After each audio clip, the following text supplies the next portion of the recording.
శుక్లాంబరధరం విష్ణుం శశివర్ణం చతుర్భుజం ప్రసన్నవదనం ధ్యాయేత్ సర్వవిఘ్నోపశాంతయేత్. గురుర్బ్రహ్మ గురుర్విష్ణు గురుర్దేవో మహేశ్వరః గురుర్సాక్షాత్ పరం బ్రహ్మ తస్మై శ్రీ గురవే నమః. ఆధ్యాత్మిక ప్రేరిత గురువులు బ్రహ్మశ్రీ చాగంటి కోటేశ్వరరావు గారి పాదపద్మాలకు సమర్థపూర్వకమైనటువంటి నమస్కారం.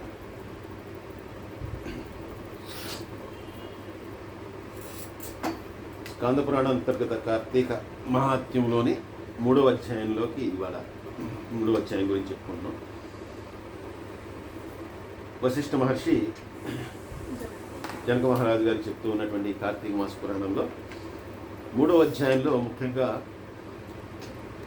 కార్తీక మాసంలో చేసేటటువంటి స్నానము, అలాగే దానము, ఉపవాసము, ఈ మూడింటికి కూడా ఫలితం ఏదైతే ఉందో, దానివల్ల వచ్చినటువంటి ఫలితం ఏదైతే ఉందో అది దాన్ని లెక్కించడానికి వీలు కానటువంటిది. అంటే కొన్ని వందల యజ్ఞాలు చేసినా కూడా ఏ ఫలితం అయితే ఇవ్వబడుతుందో కార్తీక మాసంలో అటువంటి స్వల్పమైనటువంటివి, అల్పమైనటువంటివి, చిన్న చిన్నవి, ఒక ఉపవాసం ఉండటం, లేదంటే కనుక నదీ స్నానం చేయటం కానీ, లేదంటే కనుక దీపదానం చేయటం కానీ, లేదు స్వయంపాద దానం చేయటం కానీ, ఏది చేసినా కూడా అమితమైనటువంటి ఫలాన్ని ఇస్తుంది. అంటే కొన్ని కోట్ల రెట్ల ఫలితాన్ని ఇస్తుంది. దానివల్ల మానవుడు ఉద్ధరించబడతాడు అని ఇంతకుముందు చెప్పారు. ఈ అధ్యాయంలో కూడా విశేషంగా ముందు మాటగా ఆ మాట చెప్తూ, అయితే ఎవరైతే పొద్దున్నే స్నానం చేయటం వల్ల శరీరానికి ఇబ్బంది, అంటే ఈ కార్తీక మాసం సాధారణంగా చలి ప్రారంభం అవుతుంది కొంచెం, అందువల్ల చలి వేస్తుందనో, లేదంటే చలిగా ఉంటుందనో, శరీరం ఇబ్బంది పడుతుందనో, ఎవరైతే ఆ కార్తీక మాసం స్నానం చేయరో, కార్తీక మాసంలో కూడా 10-11 దాకా కూర్చుని స్నానం చేయకుండా ఉంటారో, అలాగే నదీ స్నానాలు చేయరో, ఎవరైనా కనీస దానం ఏదైనా చేయకుండా ఉంటారో, అలాగే ఎవరైతే ఉపవాసం అనేది కూడా చేయకుండా ఉంటారో కార్తీక మాసం అంతా కూడా, అలాంటి వాళ్ళు కోటి జన్మలు, చండాలమైనటువంటి జన్మల్ని పొందుతారు అని చెప్తూ, అంతేకాదు వాళ్ళు అటువంటి చండాలమైనటువంటి జన్మలను పొందడంతో పాటు బ్రహ్మరాక్షసులై పుడతారు అని కూడా చెప్తున్నారు. చెప్తూ ఆ బ్రహ్మరాక్షసులై పుట్టిన వాళ్ళ యొక్క కథని ఒకదాన్ని మనకి, దీనికి ఒక గాథని మనకి దీనికి ప్రమాణంగా అందిస్తూ ఉన్నారు. ఇది తత్వనిష్ఠుడు అనేటటువంటి బ్రాహ్మణునికి చెందినటువంటి కథ. దాని గురించి చెప్తూ ఉన్నారు. అదేంటంటే తత్వనిష్ఠుడు అనేటటువంటి ఒక బ్రాహ్మణుడు ఉండేవాడు. ఈయన సర్వశాస్త్ర పారంగతుడు, అలాగే చక్కగా వేదాలు అన్నీ కూడా చదువుకున్నాడు, శాస్త్రాలని కూడా అధ్యయనం చేశాడు. ఇవన్నీ అధ్యయనం చేయటం కాకుండా చక్కగా సకల ఇంద్రియాలని కూడా నిగ్రహించుకున్నటువంటి వాడు, కోరికలు అనేటటువంటి పెద్దగా లేనటువంటి వాడు. అంతేకాకుండా దైవ దర్శనమునందు, తీర్థయాత్రలందు కూడా సంపూర్ణమైనటువంటి ఆసక్తి కలిగి ఉండేటటువంటి వాడు. అంటే మనం మానవులుగా తరించడానికి భక్తిలో మొన్నటిగా చెప్పుకున్నటువంటి భగవద్గీతలో అనేక మార్గాలని భగవంతుడు తెలియజేసి ఉన్నాడు మనకి కృష్ణ పరమాత్మ. అలాగే అనేకమైనటువంటి మార్గాలు, కేవలం ఒక భక్తే సరిపోతుందా అంటే, ఒక పూజ చేయటమే సరిపోతుందా అంటే, పూజ, దాంతో ఇటువంటి నదీ స్నానాలు, దైవ సందర్శనము, ఏదైనా దేవాలయానికి వెళ్ళటం, అక్కడ దేవుడిని దర్శించుకోవటం, అక్కడ కాసేపు సమయాన్ని మనం వెచ్చించగలగటం, అలాగే తీర్థ దర్శనములు అంటే పవిత్రమైనటువంటి పుణ్యక్షేత్రములు ఏవైతే ఉన్నాయో ఆ పుణ్యక్షేత్రాల యొక్క దర్శనము, అలాగే అక్కడ ఉండేటటువంటి తీర్థముల్లో కొన్ని విశేషమైనటువంటి తీర్థములు ఉంటాయి, కొన్ని అక్కడ ఉండేటటువంటి వాటిల్లో, అటువంటి వాటిల్లో కూడా స్నానం చేయటము, ఇలాంటివన్నీ కూడా విశేషమైనటువంటి ఫలాన్ని కలిగిస్తాయి అని చెప్పి చెప్తారు. అలాగా ఈ బ్రాహ్మణుడు అలాగా అన్నీ కూడా ఆచరించేటటువంటి ఎందు ఆసక్తి ఉన్నటువంటి వాడు. ఒకనాడు ఈయన ఈ కార్తీక మాసంలో నదీ స్నానానికి అని చెప్పి బయలుదేరాడు. గోదావరి తీరంలో ఉండేటటువంటి బ్రాహ్మణుడు, అందుకని గోదావరి నదిలో స్నానం చేద్దామని చెప్పి బయలుదేరాడు. ఆ కాలంలో ఇప్పట్లాగా వస్తువులు అవి లేవు కాబట్టి ఆ గోదావరి నదికి వెళ్ళాలంటే ఈయన మధ్యలో ఉన్నటువంటి ఒక అటవీ ప్రాంతాన్ని దాటి వెళ్ళాల్సి ఉంది. దూరంగా ఆ గోదావరి నదికి వెళ్ళాల్సి ఉంది ఈయన. అందుకని ఆ గోదావరి నదికి వెళ్తున్నటువంటి మార్గంలో ఒక మధ్యలో ఒక దట్టమైనటువంటి అరణ్య ప్రాంతం ఉంది. ఆ అరణ్య ప్రాంతం కూడా వెళ్తూ ఉన్నాడు. వెళ్తూ ఉంటే అక్కడ ఈయన చూశాడు ఒక భయంకరమైనటువంటి మర్రి చెట్టు. ఆ మర్రి చెట్టు మీద 3 బ్రహ్మరాక్షసులు ఉన్నారు. వాళ్ళందరూ ఎలా ఉన్నారంటే, వాళ్ళు చూడంగానే చాలా భయం కలిగించేట్టుగా ఉన్నారు.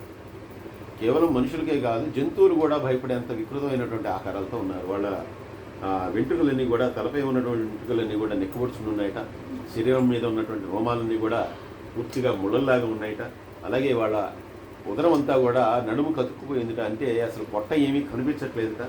అలాగే ముఖము, గడ్డము ఇవన్నీ కూడా ఎర్రని రంగుల్లో ఏదో మండుతున్నట్టుగా, అగ్నిజ్వాలలతో మండుతున్నట్టుగా ఉందిట.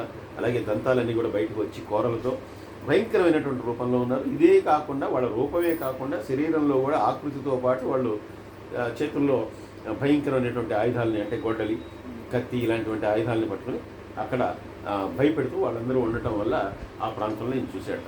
అంతకుముందే ఆ ప్రాంతం గురించి ఈయనకి చెప్పారు.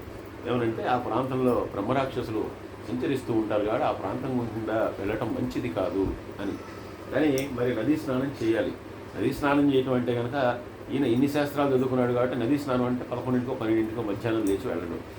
వెళ్తే సూర్యోదయానికి ముందర వెళ్ళాలి, లేదంటే సూర్యాస్తమయానికి తర్వాత వెళ్ళాలి. కాబట్టి ఎప్పుడు వెళ్ళినా కూడా అడవి గుండా ఆ చీకటి మార్గంలో ప్రయాణించవలసి ఉన్నదే, తప్పదు.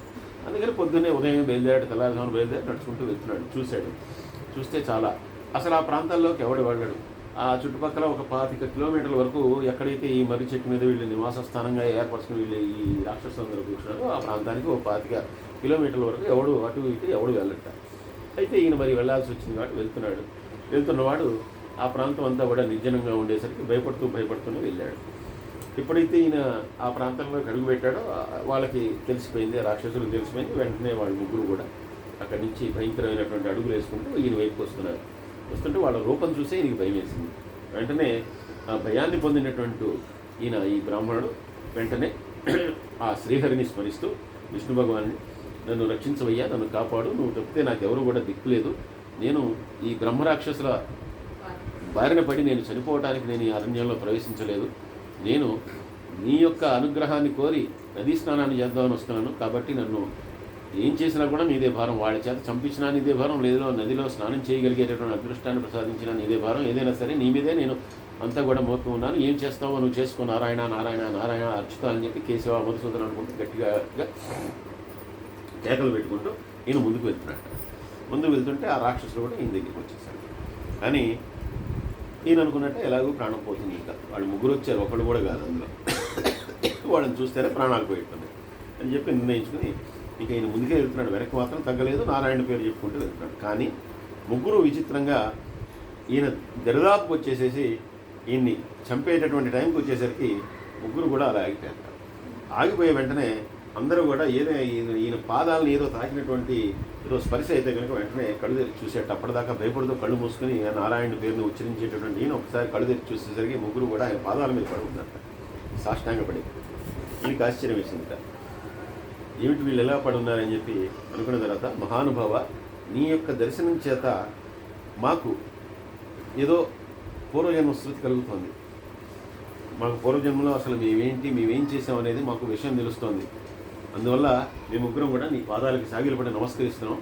ఈ బ్రహ్మరాక్షస రూపం మాకు ఎలా వచ్చిందనేది మాకంతా కూడా తెలిసింది, అందువల్లే నీ పాదాలకు నమస్కరించాము అని చెప్పి వాళ్ళు ముగ్గురు అన్నట్ట.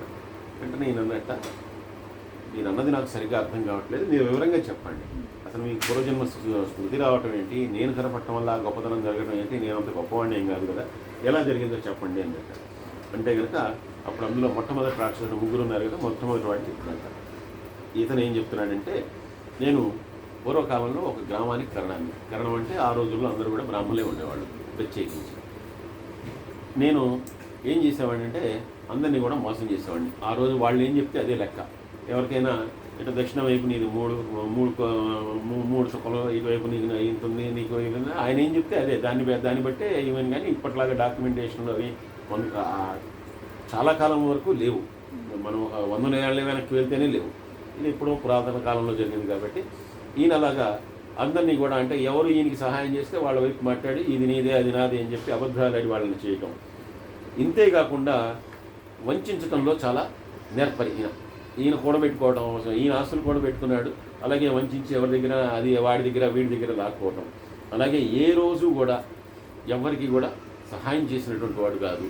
అలాగే చాలామంది బ్రాహ్మణుల యొక్క ధనాన్ని, అలాగే గుళ్ళకి కొంతమంది రాజులు లేదంటే వాళ్ళు అగ్రహారాలన్నీ ఇచ్చేస్తారు, ఆ స్థలాన్ని కూడా ఆక్రమించేసుకుని అవి కూడా నావే అని చెప్పి లాగేసుకున్నటువంటి వాడు. అలాగే జీవితంలో నేను ఎవరికి కూడా ఒక్కరోజు కూడా బ్రాహ్మణుడిని పిలిచి నేను భోజనం పెట్టలేదు. ఏ కార్తీక మాసంలోనూ నేను ఎటువంటి ఉపవాసం చేయలేదు, ఎటువంటి ఆచారాన్ని పాటించలేదు. ఈ రకంగా నేను జీవితం అంతా గడిపాను.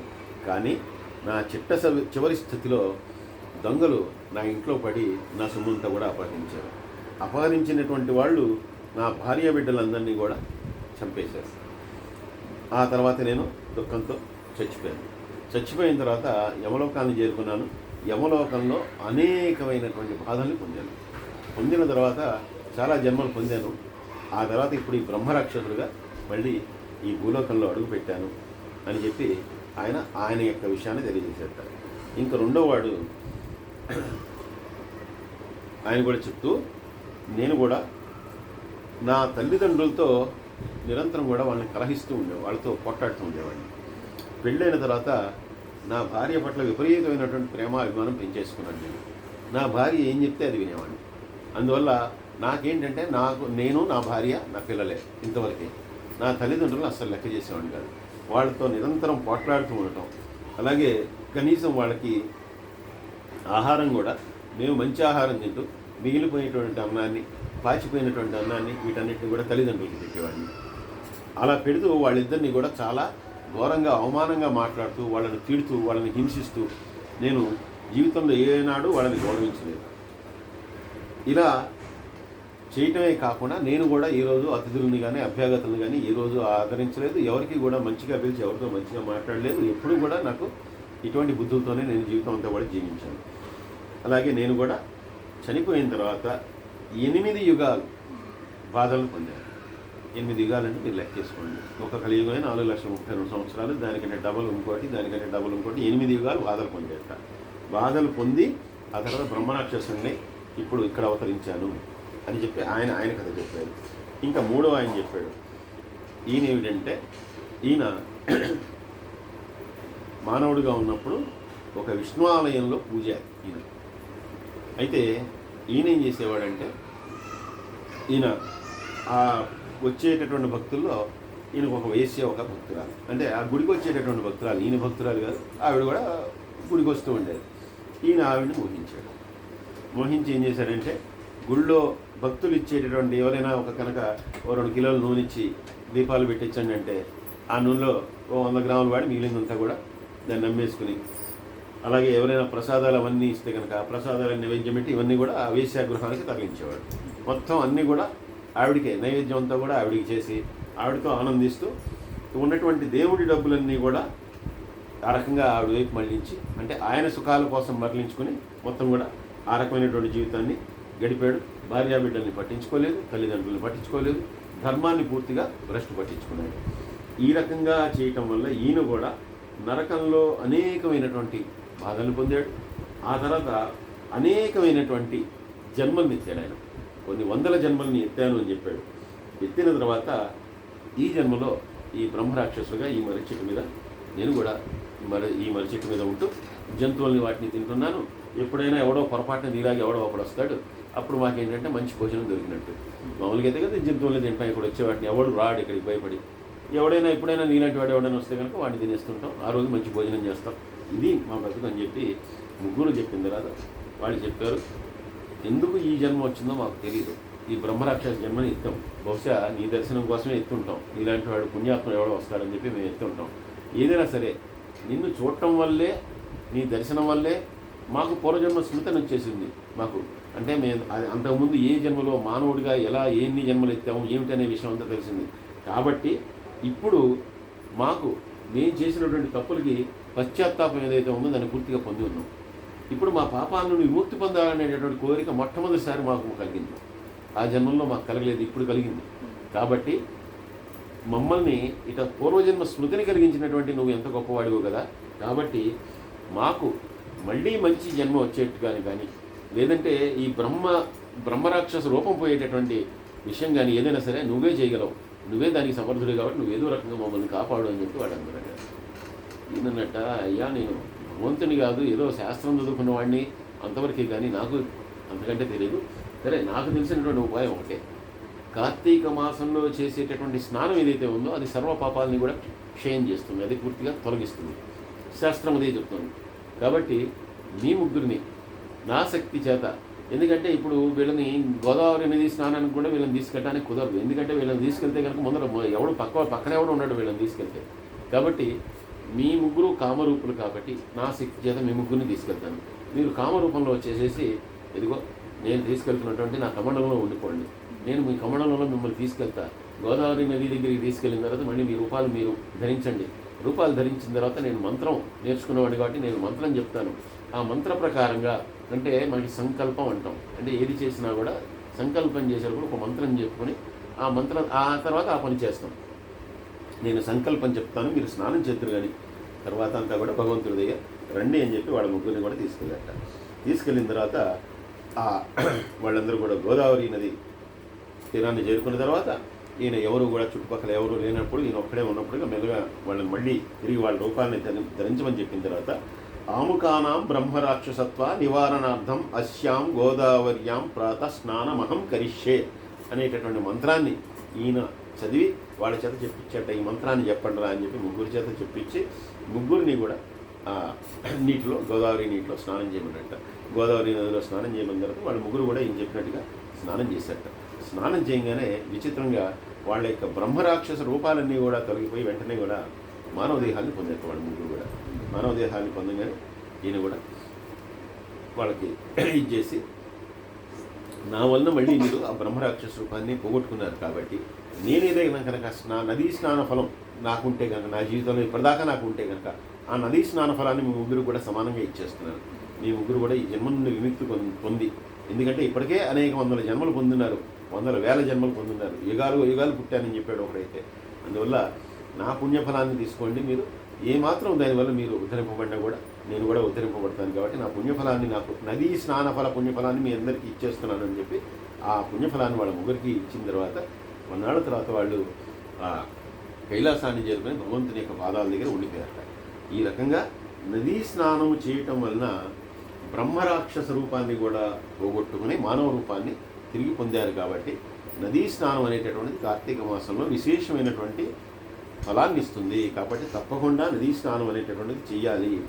ఈ విషయంలో మళ్ళీ ఎవరికి కూడా ఇటువంటి మినహాయింపులు లేవు. స్త్రీ అయినా సరే, పురుషుడైనా సరే, ఎవరైనా సరే తప్పకుండా కార్తీక మాసంలో మాత్రం ప్రాత స్నానాన్ని చెయ్యాలి అని చెప్పి మనకి స్కాంద పురాణం అంతర్గతంగా చెప్తూ దానిలో ఈ మాట కూడా ఏం చెప్తున్నారంటే, ఈ విషయంలో ఎటువంటి మీమాంస లేదు, దీనిలో ఎటువంటి మళ్ళీ ఎవరికి మినహాయింపు లేదు, ఆడవారైనా మగవారైనా మినహాయింపు లేదు, ఎవరైనా సరే ఉదయం స్నానం చేయవలసిందే ప్రాత స్నానం అని చెప్పి చెప్తున్నారు. అటువంటి విశేషమైనటువంటి ఫలితం అనేటటువంటిది కార్తీక మాసంలో నదీ స్నానం వల్ల వస్తుంది. సర్వే జనా సుఖినో భవంతు, సమస్త లోకా సుఖినో భవంతు. స్వస్తి.